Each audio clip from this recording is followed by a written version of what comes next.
Assalamualaikum warahmatullahi wabarakatuh.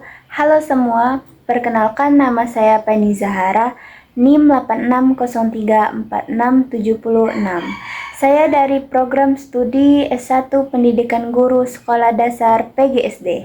Pada kesempatan kali ini, saya akan membahas topik peran filsafat ilmu dalam memperkuat ilmu pendidikan. Kita akan membahas hubungan timbal baliknya, peran sebagai alat analisis, serta contoh penerapannya dalam dunia pendidikan. Pada kesempatan kali ini, saya akan membahas topik peran filsafat ilmu dalam memperkuat ilmu pendidikan. Kita akan membahas hubungan timbal baliknya, peran sebagai alat analisis, serta contoh penerapannya dalam dunia pendidikan. Mari kita lihat hubungan timbal balik antara keduanya. Di satu sisi, filsafat ilmu berfungsi sebagai pengawas dan landasan utama bagi ilmu pendidikan. Ia menjamin bahwa pendidikan memiliki eksistensi yang jelas, berjalan secara ilmiah, dan didasari pada nilai-nilai yang benar dan bermakna. Di sisi lain, praktik pendidikan yang nyata dan bermakna menjadi sumber pengalaman yang memperkaya pemikiran filsafat ilmu. Masalah dan pengalaman di lapangan menjadi bahan refleksi untuk mengembangkan dan menyempurnakan konsep-konsep ilmu pengetahuan itu sendiri.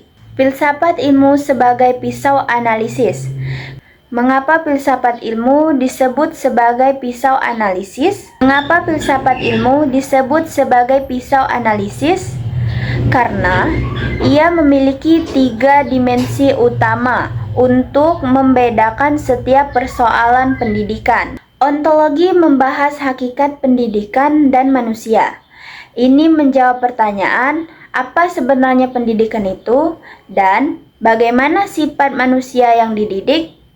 Epistemologi membahas bagaimana kita memperoleh suatu pengetahuan. Ini menjawab pertanyaan bagaimana cara belajar yang benar dan metode apa yang paling sahih. Selanjutnya yaitu aksiologi. Aksiologi membahas nilai dan kegunaan pendidikan. Ini menjawab pertanyaan untuk apa pendidikan dilakukan dan nilai apa yang harus diwujudkan. Ketiga dimensi ini membuat kita dapat menganalisis masalah pendidikan secara mendalam dan sistematis. Contoh konkret penerapan. Mari kita lihat contoh nyata penerapannya dalam praktik pendidikan. Dalam kurikulum, penerapan kurikulum merdeka dengan menekankan pengembangan karakter dan minat siswa merupakan wujud dari aksiologi dan epistemologi. Dalam kebijakan pemerataan pendidikan dan hak setiap anak mendapatkan pendidikan adalah wujud dari prinsip ontologi bahwa setiap manusia berhak mendapatkan pengembangan yang sama. Dalam proses pembelajaran, guru yang menggunakan metode diskusi dan proyek mengajarkan siswa untuk membangun pengetahuan sendiri yang berakar pada pemikiran epistemologi bahwa pengetahuan diperoleh melalui pengalaman dan pemikiran kritis. Dalam proses pembelajaran, guru yang menggunakan metode diskusi dan proyek mengajarkan siswa untuk membangun pengetahuan sendiri yang berakar pada pemikiran epistemologi bahwa pengetahuan diperoleh melalui pengalaman dan pemikiran kritis. Selanjutnya yaitu kesimpulan. Sebagai kesimpulannya, filsafat ilmu bukan sekedar teori abstrak.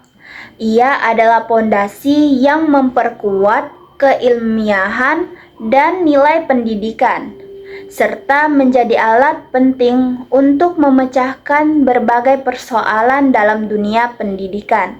Hubungan keduanya menjamin bahwa pendidikan dapat berjalan secara bermakna, terarah, dan bermanfaat bagi perkembangan manusia. Sekian penjelasan dari saya akhiri.